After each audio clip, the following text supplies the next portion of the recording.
Right now, there is a tooth in your mouth doing its job quietly. Imagine it starts to hurt. The kind of pain that pushes every other thought out of your head. No eating, no sleeping, no thinking about anything else. Now take away the dentist. Take away painkillers. Take away anything that could numb your face. That was normal for almost everyone who ever lived. Your ancestors dealt with this pain for hundreds of thousands of years. Some of what they tried actually worked. Most of it was worse than the toothache. Here is what they actually did. Start with why teeth rot at all. Bacteria in your mouth eat sugar and leave acid behind. The acid eats through enamel, which is the hardest thing your body makes. Every other part of your body repairs itself. Break a bone and it knits back together. Cut your skin and it closes. Enamel is the one thing you only get once. Whatever the acid takes, it takes forever. Once the hole reaches the nerve, the pain begins. Hunter-gatherers had remarkably few of these holes. They ate meat, roots, nuts, and very little sugar. You're thinking they had no brush and no toothpaste. They didn't, and their teeth were still better than yours. Then farming arrived about 12,000 years ago. Grain sticks to teeth and turns to sugar in the mouth. Cavity rates climbed sharply once people settled down and ate bread. Farming fed more people and rotted their teeth. So the problem grew as civilization grew. And it did not stop at pain. A tooth sits a few centimeters from your jawbone, your throat, and your blood. When the rot reached the root, the infection had somewhere to go. It swelled the jaw, closed the throat, and got into the blood. There were no antibiotics for any of that until the 1940s. A bad tooth was not just something you suffered. It was something you could die from. The earliest fix we can prove is also the simplest. Neanderthals used toothpicks. We know because their teeth carry worn grooves between them. Those grooves come from something pushed between the teeth over and over. At Krapina in Croatia, one Neanderthal jaw shows exactly this. It is around 130,000 years old. Somebody in pain was digging at their own gums with a twig. The next step is much harder to believe. At a site called Mehrgarh, in what is now Pakistan, archaeologists found teeth with holes drilled through them. 9,000 years old. 11 drilled teeth from 9 people, all showing signs of healing afterwards. The holes are round, even, and go straight down into the tooth. They were made with a flint tip spun by a bow drill. That drill turns about 60 times a minute. A modern one does 400,000. The same tool those people used to drill beads. Somebody sat still while a neighbor drilled into their molar with a rock, without anything for the pain. Now look at those 9 jaws again. Every single one of them healed afterwards. That means nobody died on the spot, and nobody lost the tooth. Whoever held that drill knew where to stop. And somebody else was holding the head, and talking, and waiting for it to be over. 9,000 years ago, with no medicine and no word for dentist. People were already trying to take the pain out of each other. In Slovenia, there is a jaw with a crack running down a canine. The crack was filled with beeswax. 6,500 years ago, somebody plugged a broken tooth with wax. It is the oldest filling anyone has found. Meanwhile, everybody agreed on what caused the pain. A worm. The idea shows up on a Babylonian clay tablet from around 1800 BC. It tells a story where a worm begs to live inside a tooth and gum. The same belief turns up in Egypt, in China, in Rome, in medieval Europe. People held it for about 3,500 years. Nobody had ever seen the worm because there was no worm. What they were seeing was the pulp inside a rotten tooth.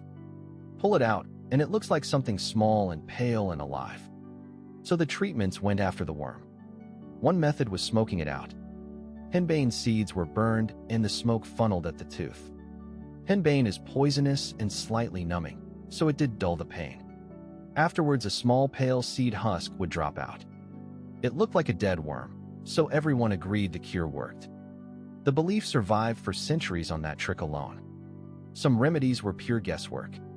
Roman writers recommended rinsing your mouth with urine. Imported urine was considered better than local. That one accidentally worked because urine contains ammonia. Ammonia kills bacteria and whitens teeth, which is why we still use it in cleaners. Clove worked better, and nobody knew why. Chewing cloves numbs the gum around a bad tooth. The reason is a chemical called eugenol, still used in dental clinics today. Willow bark also helped. Chew it, and you get a rough version of aspirin. So the two treatments that actually worked were a spice and a tree. Everything else came down to force. The Romans wrote instructions for pulling teeth. A doctor named Celsus described how to loosen the gum first. He warned that the tooth could shatter and leave the root behind. That was the worst outcome, and it was common. They packed the hole with lead to hold the tooth together before pulling. Roman surgical kits found at Pompeii include tooth forceps. They look almost exactly like the ones dentists use now. In medieval Europe, the job went to the barber. The same man cut your hair, shaved you, bled you, and pulled your teeth. That is where the red and white barber pole comes from. The red stands for blood and the white for the bandage. And it gets stranger from here. Traveling tooth drawers worked the markets. They set up a stall, gathered a crowd, and worked in the open. Some hired musicians to play loudly during the extraction. The music was there to cover the screaming. A confident tooth drawer wore a necklace of teeth he had pulled. It served as advertising. The main tool was called a pelican, named after the bird's beak. You hooked it around the tooth and levered sideways. It tore gum and often took bone with it. Later came the dental key, which worked like turning a doorknob. It broke jaws often enough that surgeons complained about it in writing. Both stayed in use for centuries because nothing better existed. Now think about what you were left with afterwards. A missing tooth changes how you chew, how you speak, and how you look. So people started replacing them very early. The Etruscans in Italy made gold dental bridges around 700 BC. Thin gold bands held a replacement tooth between the healthy ones. The replacement was usually a human or animal tooth. Those bridges were made well enough that some survived in the ground. Later, false teeth came from a darker source. After the Battle of Waterloo in 1815, teeth were pulled from the dead. 50,000 men were killed or wounded there in a single day. Their teeth were young and healthy, and they were worth money. The sets sold in London were advertised as Waterloo teeth. Wearing them was considered a mark of quality. Buyers knew where the teeth came from and bought them anyway. For thousands of years, this was as good as it got. Then three things changed everything, and quickly. The first was a book. In 1728, a French surgeon named Pierre Fauchard published a work on teeth. He described fillings, braces, and how to keep a tooth alive. He also stated plainly that the tooth worm does not exist. Dentistry became a profession instead of a sideline for barbers. The second was pain. In 1844, an American dentist called Horace Wells watched a nitrous oxide demonstration.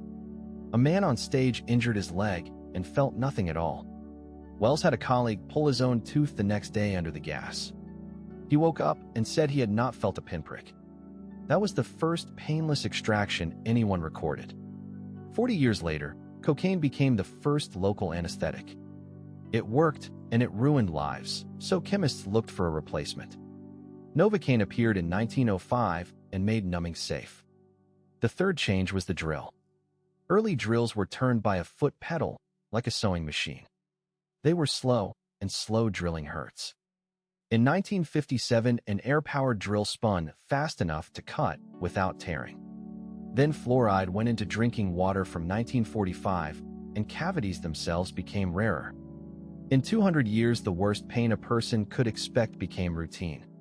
Your ancestors chewed cloves and hoped for the best. You book an appointment and complain about the waiting room. That gap is about 200 years wide. Everyone born before it just lived with the pain until the tooth killed the nerve or the nerve killed them. You are in the first handful of generations that gets to say no. There's a whole channel about how people handled everything else. The next one is right here.